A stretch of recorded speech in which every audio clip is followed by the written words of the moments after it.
Tu attends encore sans bruit, avec cette sensation étrange d'avoir fait ce qu'il fallait, d'avoir corrigé ce qui pouvait l'être, et pourtant rien ne bouge, comme si ta demande restait suspendue dans un espace que tu ne peux ni atteindre ni comprendre pleinement.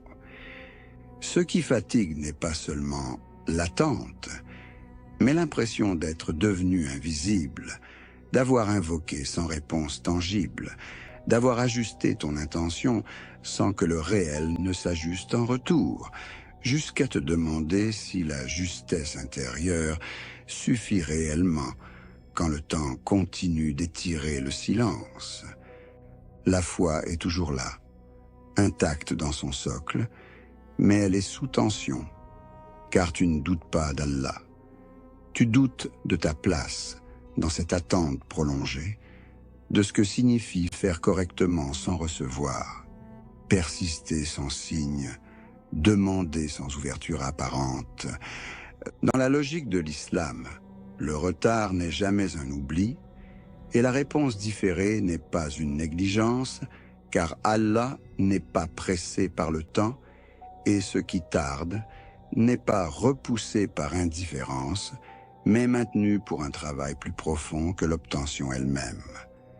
Il existe une sagesse où la demande doit être purifiée avant d'être exaucée, non de ses mots, mais de ce qu'elle suppose, car tant qu'un sentiment de droit subsiste, même discret, la réponse risquerait de nourrir l'attente de mérite plutôt que l'humilité de la dépendance.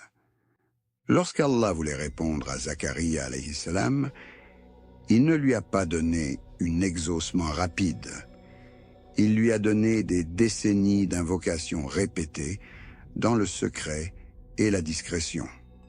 Lorsqu'Allah voulait affiner la patience de Yaqub alayhi salam, il ne lui a pas donné un apaisement immédiat. Il lui a donné des années de chagrin sans amertume visible. Lorsqu'Allah voulait préserver la sincérité de Youssouf, que la paix soit sur lui, il ne l'a pas sorti de prison. Dès que son innocence était claire, il l'y a maintenu jusqu'au moment juste. Lorsqu'Allah voulait faire mûrir les compagnons avant Badr, il ne leur a pas donné la victoire dès l'oppression. Il leur a donné des années d'injustice et de retenue. Lorsqu'Allah voulait établir la mission du prophète Muhammad, il ne lui a pas donné l'autorisation d'agir immédiatement. Il lui a donné 13 années de patience à la Mecque. Après cette accumulation, l'attente cesse d'être personnelle et ton retard prend place dans une continuité plus vaste, où la réponse n'est jamais séparée de l'état du cœur qui la reçoit, et où le temps devient un outil de purification plutôt qu'un obstacle. Ce que le retard travaille en toi, ce n'est pas la constance apparente, mais ce qui se cache derrière elle. Car demander longtemps sans recevoir retire progressivement l'idée que tu mérites et laisse apparaître ce qui reste quand toute revendication se dissout. Il y a une douleur spécifique à continuer sans confirmation, à rester droit sans encouragement visible, à invoquer sans signe extérieur, et cette douleur ne vise pas à te briser, mais à t'empêcher de transformer la relation avec Allah en transaction silencieuse.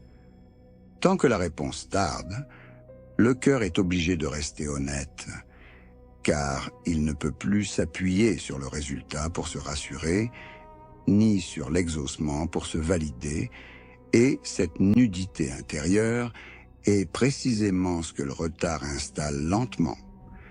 Tu te demandes parfois si ton invocation est entendue, non parce que tu doutes d'Allah, mais parce que l'absence de réponse visible trouble ton rapport au temps, oubliant que l'écoute divine ne se mesure pas à la vitesse, mais à la justesse.